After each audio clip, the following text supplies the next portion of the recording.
Nous sommes branchés à Israël. Le Dieu d'Israël est au milieu de nous. Amen. Et nous le célébrons. Alléluia. Amen. Je porte cette écharpe qui vient tout juste de la Terre Sainte. Amen. Qui m'a été offert par le pasteur Kako William. Il vient d'arriver d'Israël.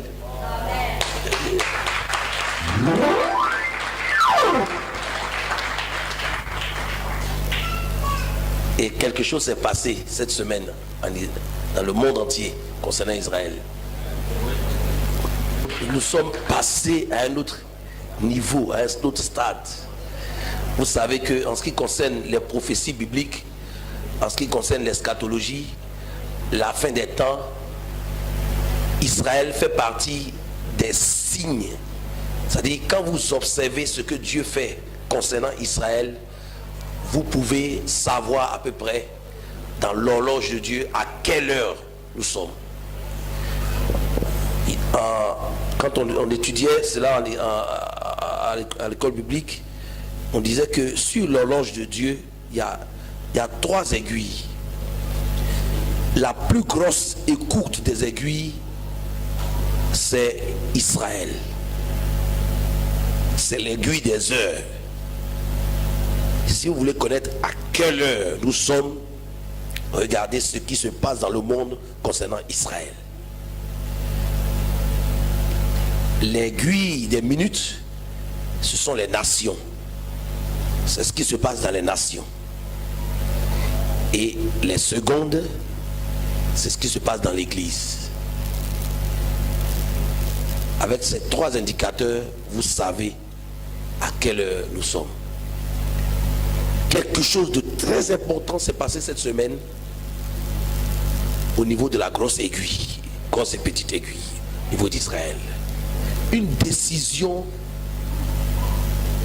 grave est tombée depuis les États-Unis d'Amérique, depuis la trompette.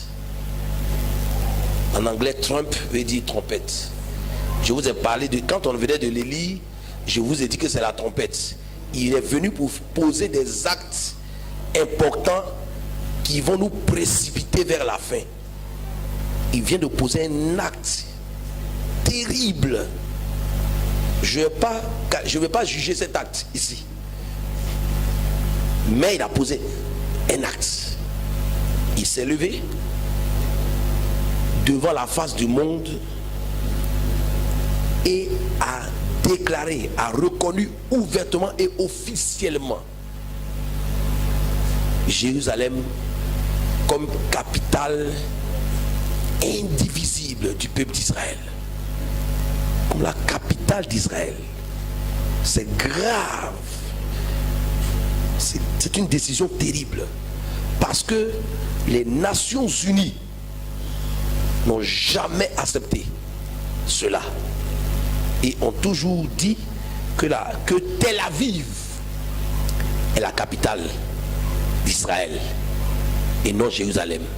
Et pour cela, les Nations Unies avaient donné une consigne en collaboration avec les nations arabes, que toutes les ambassades, toutes les représentations consulaires quittent Jérusalem pour aller s'installer à Tel Aviv. Celui qui avait son ambassade à Jérusalem allait à compte courant, s'opposait aux Nations Unies, c'est-à-dire à l'ONU. Et toutes les nations du monde ont enlevé leur ambassade à Jérusalem et ont déplacé leur ambassade vers Tel Aviv. Donc la capitale officielle d'Israël, c'est Tel Aviv. Mais les Juifs judaïsants, très proches de la Torah, du livre saint, n'ont jamais accepté cela. Ils disent, la capitale que Dieu a donnée à nos ancêtres depuis très longtemps, depuis Abraham, Isaac, Jacob, c'est bel et bien Jérusalem. Mais les nations du monde disent non, Jérusalem est une capitale mondiale et non une capitale pour le peuple juif. On n'est pas d'accord. Votre capitale, c'est Tel Aviv. Et voici qu'un président arrive et officiellement décrète, déclare reconnaître Jérusalem comme capitale du peuple juif. Quand cette déclaration est sortie, ça a donné des frissons. Ça veut dire que nous sommes passés d'une heure à une autre heure. Maintenant, nous sommes vraiment rentrés dans la dernière phase, dans le dernier tournant qui annonce, qui précipite le retour du Shiloh. Comprenez? Nous sommes très avancés. Parce que quand il y a eu ça, j'ai commencé à regarder. Parce qu'il va y avoir des réactions. Dans le monde, il y a eu des réactions. Il y a un président qui a déclaré: cette décision est grave. Beaucoup de nations sont choquées. Mais Trump s'est levé comme une trompette et a déclaré que cela est ainsi. Je vous dis que ce n'est pas facile. Mais c'est terrible. Mais pourquoi cette décision est importante? Il faut que vous compreniez la décision. Elle est importante parce que à partir de ce moment-là, nous allons vers ce qu'on appelle la troisième guerre mondiale. Il y a un coup d'accélérateur qui a été donné. Pourquoi? Parce que ça veut dire que les Nations Unies, les États-Unis sont en train de se désolidariser de l'ONU pour faire bloc avec Israël. C'est ce qui est en train de se passer. Ils se sont mis du côté d'Israël contre les Nations Unies. On est très avancé. Le monde arabe ne peut pas réagir. Et vous avez vu le lendemain ce qui s'est passé. Il y a eu quoi? Il y a eu des marches. Il y a eu des manifestations. Les gens ont dit: on va mourir, on va faire la guerre. Et même, ils ont dit, mais il y a un qui a dit même nos enfants qui ont 3 mois à la crèche sont prêts à faire la guerre pour refuser que Jérusalem soit la capitale oui, ils sont prêts. Ils sont prêts depuis la bébé. Donc c'est une affaire qui donne un coup d'accélérateur. Ça va chauffer. Vous savez que c'est déjà écrit. Le Seigneur a dit que la fin, tout va se terminer en Israël. Tout a commencé en Israël et tout va se terminer en Israël. Tout va se terminer en Israël. Le Seigneur a dit ça il y a longtemps. Le Seigneur Jésus a dit: quand vous verrez ces choses-là se faire, c'est pas le moment de baisser la tête. Bien au contraire, c'est le moment de faire quoi? De lever la tête. Parce que votre délivrance est comment? Est proche. C'est triste. Des guerres, c'est pas bon. C'est triste. Mais c'est par là que la fin va arriver. Parce que c'est le Seigneur Jésus qui va venir siffler la fin de la guerre, de ce conflit-là. C'est lui qui viendra siffler la guerre. Mais il ne peut pas venir siffler la fin s'il n'y a pas de guerre. Pour qu'il vienne siffler la fin, il faut qu'il y ait la guerre. Et mon fils William, quand il est arrivé, il m'a dit ceci. Il dit que quand ils étaient là-bas, pendant qu'ils étaient là-bas, c'est là-bas, pendant qu'il était là-bas que la décision est tombée. Il dit, il y a un juif qui leur a dit: vous savez qu'en Israël, quand vous arrivez en Israël, la partie où le temple de Salomon a été construit, cette partie-là, cet endroit-là, a été détruit. Cet endroit, le temple de Salomon, où les Juifs allaient adorer Dieu, cet endroit où il y avait l'arche d'alliance, où il y avait toutes ces choses-là, ça a été totalement détruit. Et il y a un mur, un pan de mur qui est resté. Ce qu'ils appellent Kotel, c'est le mur de l'ouest, c'est lui-là qui est resté, le pan de mur là. Et c'est ce lieu-là qu'on appelle le lieu de lamentation. Pourquoi lamentation? Parce que les gens, quand ils vont à ce mur, les Juifs vont à ce mur, ils se rappellent l'histoire, leurs ancêtres et comment Dieu a été avec eux. Et ils pleurent sur ce mur-là, en évoquant le Dieu qui a été avec leur père, qui avait été avec Abraham, Isaac et Jacob. Ils pleurent en évoquant ce Dieu-là. Et ils demandent à ce Dieu-là de réaliser ses promesses dans leur vie. Ce mur-là est appelé le mur des lamentations, le mur où Israël, tout le peuple juif vient pleurer, qui les rattache à leur passé.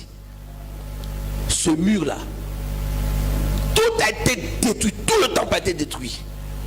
Mais à l'endroit du temple, une partie du mur est restée. Vous comprenez? C'est comme si vous habitiez quelque part et puis vous êtes parti. On dit tout a été détruit chez vous. Vous arrivez, vous voyez seulement le mur qui était le mur de votre chambre. C'est ça qui est resté. Tout est rasé. Il y a un mur. Vous savez ce que ça veut dire? Grâce à ce mur-là, vous retrouvez là où se trouvait votre chambre. Ce mur suffit. Je dis bien, ce mur suffit.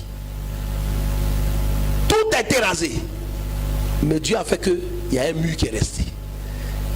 Ce mur-là signifie que et rien n'est encore fini. Si tout était rasé et qu'il n'y avait plus de mur, on dirait que tout est fini.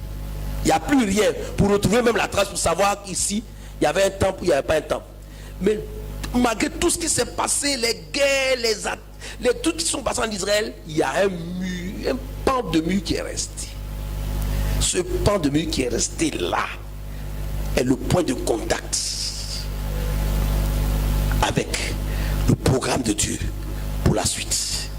Ce pan de mur là, si Satan avait fait disparaître ce pan de mur, ça serait difficile. Mais Dieu, qui est au-dessus de toutes choses, a fait que ce pan de mur là est resté. Ce pan de mur là les rattache à leur Dieu et les rattache à la suite du programme de leur Dieu. Ce pan de mur là. Et puis aux États-Unis là-bas, la sonnette, la trompette sonne que Jérusalem appartient aux Juifs. Bien, le monde commence à trembler.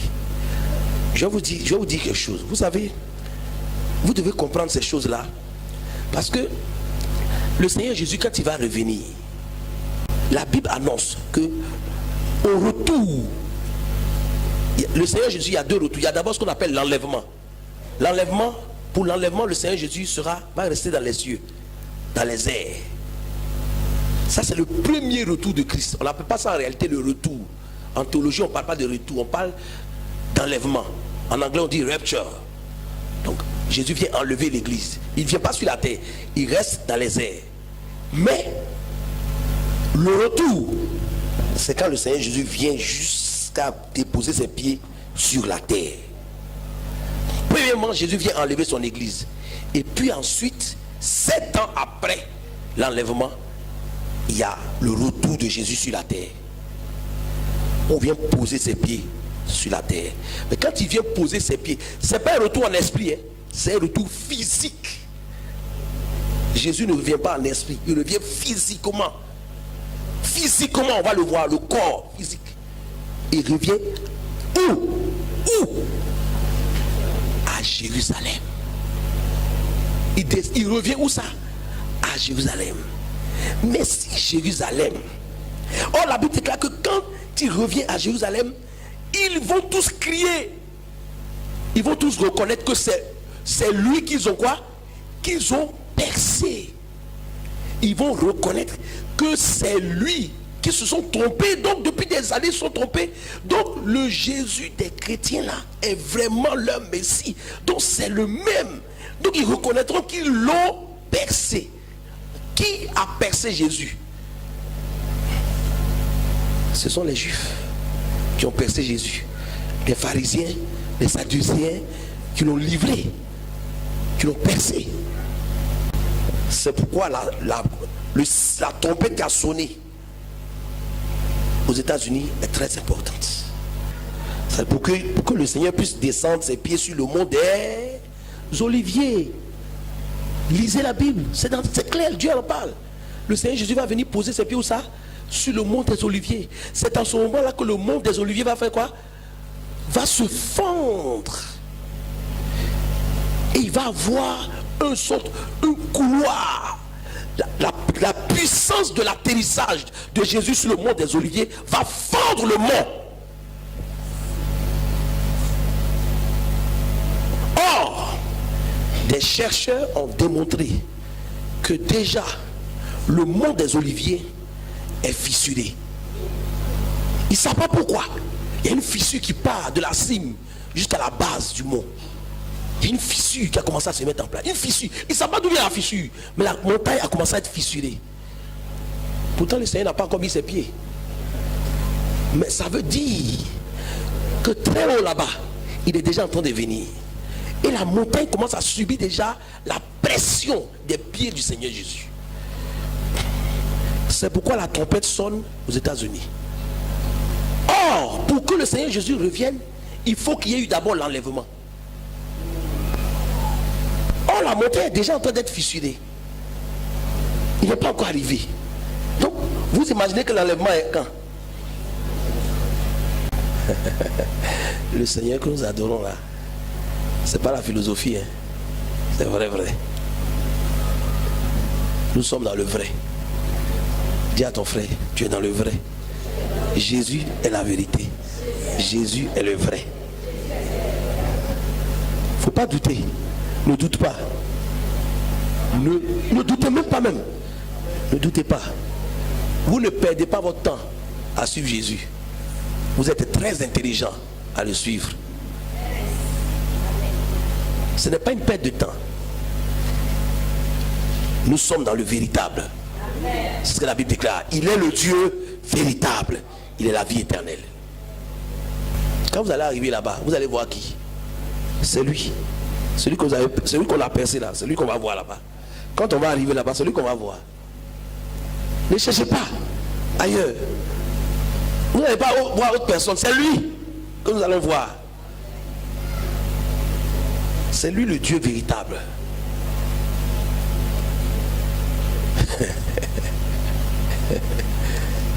C'est pourquoi affaire de Jésus là, où tu es dedans, ou tu n'es pas dedans.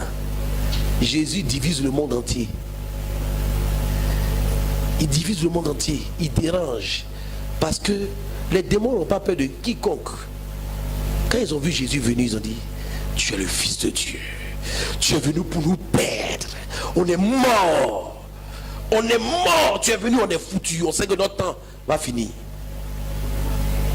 Quand tu n'étais pas venu, on avait encore le temps. Mais tu es venu. C'est qu'on est à la fin. Quand Jésus vient, c'est terminé. La récréation prend fin. Alléluia. Alléluia. Alléluia. Je suis en train de vous interpeller pour dire la récréation est en train de prendre fin. Au niveau du monde, la récréation, on est dans des choses dangereuses et délicates. On marche sur des braises. La récréation est en train de terminer. Alors dans l'église, arrangez-vous, asseyez-vous bien. Le Seigneur Jésus revient. Il revient. Il revient. Il revient. C'est vrai, il y a des gens qui t'ont mal, qui t'ont fait mal, qui t'ont blessé, qui t'ont frustré, qui t'ont pas rendu visite, qui t'ont pas salué en passant, et t'ont pas fait cela. Faut pas te distraire. Ça, c'est les hommes. Les hommes ne sont pas parfaits. Mais Jésus est parfait. Donc, si à cause d'hommes, tu abandonnes la main de Jésus, tu es bête. Excuse-moi quoi, tu es bête. Jésus est parfait. Les hommes sont imparfaits, mais Jésus est comment? Il est parfait. Donc, accroche-toi au Seigneur Jésus. Enracine-toi en Jésus. Ne te laisse pas distraire par quoi que ce soit, par qui que ce soit. C'est Jésus hier, Jésus aujourd'hui, Jésus demain. Voici notre salut. Notre salut est en Jésus-Christ. Notre bonheur est en lui. Est en lui. Je ne sais pas comment vous le faites comprendre. Il n'y a pas d'autre issue. Il est l'alpha, il est comment? Il est l'oméga. Vous ne pouvez pas, vous ne voulez pas, mais j'ai vu, je vous ai envoyé ça à certaines personnes, j'ai envoyé un document sur Facebook où vous voyez quelqu'un aux Nations Unies en train de prêcher Jésus. Devant Ban Ki-moon, tous ceux-là étaient là. Un diplomate, rendant son témoignage, comment il a fait. Il était mort, le Seigneur l'a ramené à la vie. En plein discours, il a fait une ouverture, il commence à prêcher Jésus. Jésus a dit quoi? C'est une prophétie qui vient de s'accomplir. Jésus a dit, l'évangile sera prêché dans le monde entier. Alors viendra la fin. Si quelqu'un prêche l'évangile à un endroit où vous ne pouvez pas penser qu'on peut s'arrêter là en veste, cravate, 3 pièces, et puis en train de prêcher l'évangile. Si on prêche l'évangile à cet endroit-là, ça veut dire que la fin est proche. Même ceux qui sont dans des vitres teintées, qui marchent dans des tapis moelleux, qui sont dans le parfum jusqu'à fatiguer, dans l'argent ou dans l'or, on doit leur prêcher l'évangile. Parce que sans Jésus, ils sont morts, ils sont perdus, ils vont en enfer avec tout cet argent-là. S'ils ne composent pas avec le Fils de Dieu, s'ils ne baissent pas les pieds du Fils de Dieu, ils sont perdus. Oui. Nous sommes appelés tous à faire allégeance devant le roi des rois, devant le Seigneur des seigneurs. Si vous ne traitez pas avec le Fils, le Père s'en fout de vous. Celui qui n'a pas connu le Fils ne connaîtra pas le Père. Le Père ne se révèle pas. Si vous méprisez le Fils, le Père s'en fout de vous.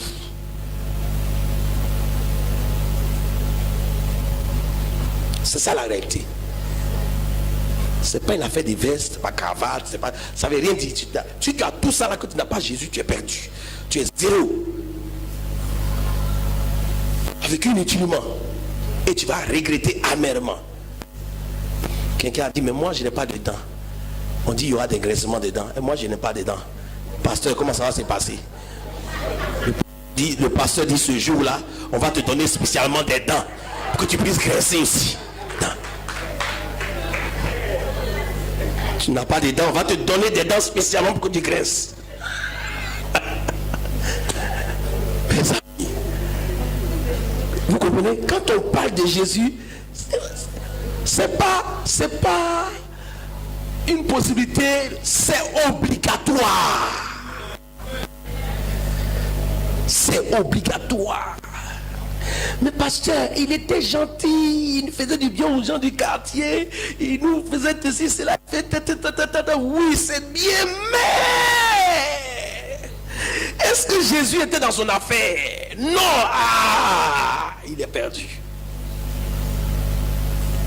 Malgré tout le bien qu'il a fait, il est perdu. Parce que le bien de l'homme ne peut pas lui acheter le ciel. Il faut le sang de Jésus pour acheter ton âme. Le bien de quelqu'un ne peut pas lui acheter le ciel, son salut. Il ne peut pas acheter ça avec ses biens, même avec sa gentillesse. Notre justice, la Bible déclare, est comme quoi? Un vêtement souillé devant Dieu. Sans le sang de Jésus, ta justice est comme un vêtement qui est souillé. Donc aucun homme ne peut avoir le ciel par sa justice, si cela ne passe pas à travers le sang de Jésus. Dieu ne reconnaît pas ça. C'est pourquoi nous devons prêcher l'évangile. Sinon, ils sont perdus. Avec leur gentillesse, avec leur philanthropie, avec leur bon sens, avec leur éducation, avec leur feeling, avec leur style, avec leur bon français, ils sont perdus. C'est tout. C'est ce que la Bible dit.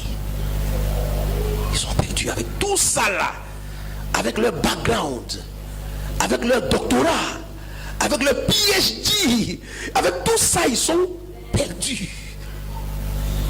Sans Jésus dans leur affaire. Alléluia. Alléluia. Alléluia. Alléluia. Acclamons le Seigneur Jésus. Acclamons le Seigneur Jésus.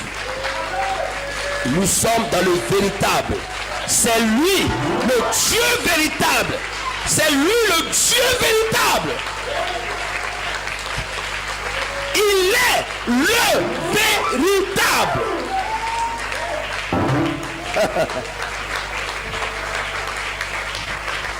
C'est lui, hein?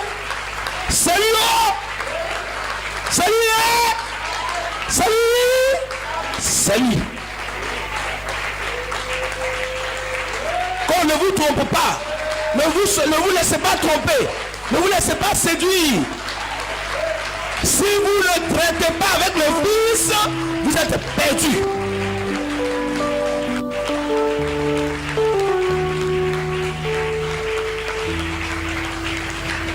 Alléluia. Soyez rassurés. Dis à ton frère, sois rassuré. Sois stable dans ta foi. Faut pas trembler, faut pas être complexé. Il y en a qui sont complexés. Quand ils voient des 4x4, ils voient des voitures climatisées qui passent, ils sont complexés, ils sont là. Mila, pourquoi? Non, même si je suis en tapette, je ne suis pas du tout complexé, attention. Je sais de qui je suis. Et je sais où je vais. Je ne suis pas complexé du tout. Je suis serré. Serré dans mes tapettes. Serré dans mes lequets. Je suis serré. Je suis serré. Serré. Serré. Serré. Stable. Serré. Fier. La joie du Seigneur est ma force. C'est pas l'argent qui est ma force. C'est la joie du Seigneur qui est en moi qui est ma force.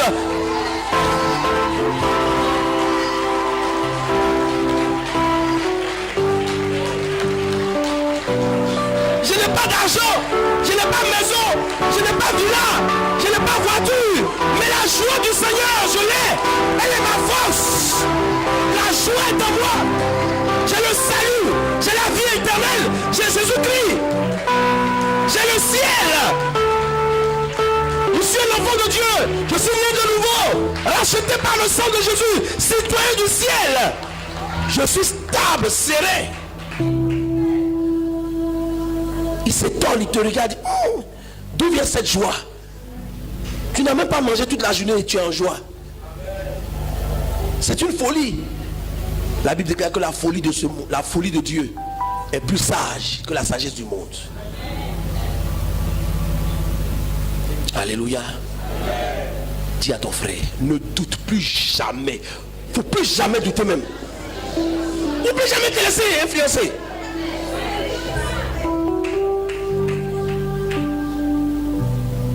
Donne le respect à qui tu dois le respect. Donne l'honneur à qui tu dois l'honneur. Mais il ne faut pas te laisser tromper dans ta tête. Sans Jésus-Christ, ils sont perdus. Tu les respectes, mais tu sais que s'il n'a pas mis Jésus dans son affaire là, il est foutu. Tu le respectes, mais tu as en même temps pitié de lui. C'est ça. Tu le respectes, mais tu as pitié de lui.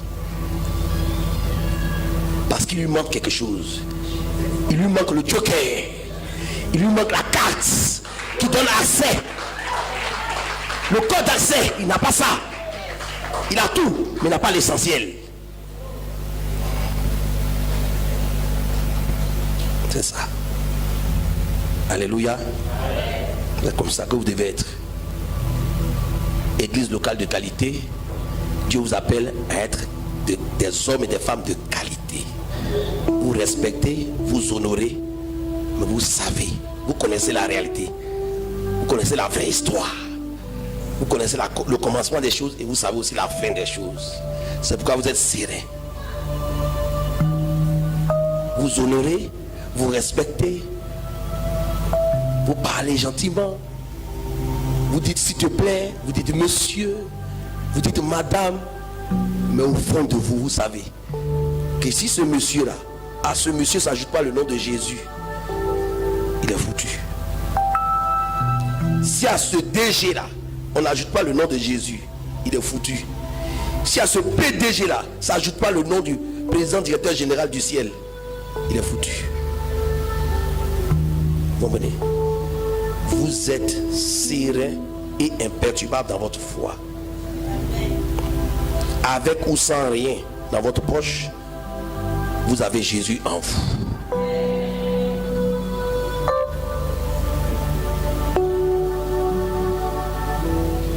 À toute fois que vous avez l'occasion de lui dire, mon frère, papa, vieux père, grand-père, tonton, ancien, doyen, tu as Jésus dans ta vie. Tu as voyagé dans toutes les nations du monde. Mais est-ce que tu as Jésus dans ta vie? Non. Débrouille-toi pour avoir Jésus dans ta vie. Sinon tu as vécu inutilement.